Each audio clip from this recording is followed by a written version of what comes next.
फिल्मी वर्ल्ड पर आप सबका स्वागत है। आज की हमारी मूवी का नाम है Shang Chi and the legend of the 10 rings. Movie की शुरुआत में दिखाया जाता है कि कई हजार साल पहले 10 रिंग्स एक व्यक्ति को मिले।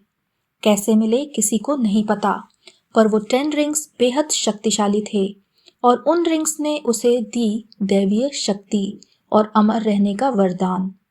पर इन शक्तियों से उसने ताकत और पावर को पाना चाहा, कई युद्ध किए और सदा विजयी रहा। पर अब उसे पावर के साथ साथ और भी कुछ चाहिए था। वो एक अदृश्य गांव की तलाश करने लगा। उसे तालों का गांव कहते हैं और वो सिर्फ पौराणिक कथाओं में ही है, पर वहां कई दैवीय शक्तियों वाले लोग बसते हैं। अब उस गांव की तलाश में वो एक जंगल में जाता है। वहां उसे रोकती है एक उसी गांव की रहने वाली योद्धा। इन दोनों में जोरदार फाइट होती है, पर आखिर में इनमें प्यार हो जाता है और ये दोनों गांव छोड़ के शहर में रहने आ जाते हैं, क्योंकि उसके गांव में 10 रिंग्स वाले के लिए कोई भी जगह नहीं थी। इन दोनों का नाम है वेनवू और येंगली। वेनवू 10 रिंग्स को रख देता है और येंगली के साथ नया जीवन शुरू करता है। इनके 2 बच्चे होते हैं। बड़े बेटे का नाम है शांग-ची और छोटी बेटी का नाम है जियालिंग। कुछ सालों बाद इनकी माँ का देहांत हो जाता है। वो वेनवू के दुश्मनों से लड़ते हुए मर जाती है। उसने दोनों बच्चों को एक एक ग्रीन क्रिस्टल का लॉकेट पहनाया हुआ है।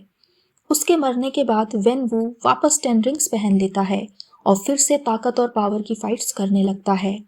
वो अपने 7 साल के बेटे को भी फाइटर बनाता है और 12 साल की उम्र में उसे अपनी माँ का बदला लेने भेज देता है। शांग-ची अपनी माँ के मर्डरर को मार देता है, पर घर नहीं लौटता। वो वहां से भाग जाता है और अब शहर में एक होटल में कार पार्किंग का काम करता है। उसकी दोस्त का नाम है केटी। एक दिन शांग-ची पर उसके ही पिता वेनवू के लोग हमला करते हैं और उसका लॉकेट ले जाते हैं। ये जानकर वो अपनी बहन को ढूंढता है, क्योंकि दूसरा लॉकेट उसकी बहन के पास है। शॉन और केटी उसकी बहन के पास पहुंचते हैं और वहां भी इनके पिता के लोग दोनों पर अटैक कर देते हैं और इन्हें लेकर इनके घर चले जाते हैं।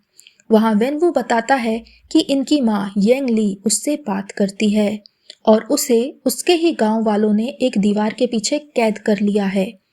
उसे बचाने के लिए उस गांव को ढूंढना होगा और इसके लिए उसे दोनों ग्रीन क्रिस्टल्स चाहिए ताकि गांव का रास्ता जाना जा सके। शॉन और जियाली अपने पापा की बात को सच नहीं मानते, पर अब उन्हें उस गांव को पहले ढूंढना होगा, वरना उसके पिता उस गांव को तबाह कर देंगे। किसी तरह वो उस जादुई गांव तक पहुंच जाते हैं। वहां उन्हें नई कहानी पता चलती है। उनकी माँ की बहन बच्चों को बताती है कि 4000 साल से एक पहाड़ के अंदर काली शक्तियों के ड्रैगन को बंद करके रखा हुआ है। ये गांव वाले सारे संसार की रक्षा करने के लिए उस शैतान को हमेशा कैद रखने के लिए यहीं मौजूद हैं। अब वो शैतान 10 रिंग्स के धारक तुम्हारे पिता को जाल में फंसा रहा है और उसे दीवार तोड़ने के लिए उकसा रहा है। अगर ऐसा हो गया तो सारा संसार खत्म हो जाएगा। वहां शांग-ची, केटी और जियाली योद्धा बन के लड़ने के लिए तैयार हो जाते हैं। वेनवू अपने फाइटर्स के साथ वहां पहुंच जाता है और दीवार तोड़ने में कामयाब हो जाता है। काली शक्ति वाला ड्रैगन आजाद हो जाता है, पर तभी ताल में से एक और ड्रैगन निकलता है जो दिव्य है और उससे लड़ाई करता है।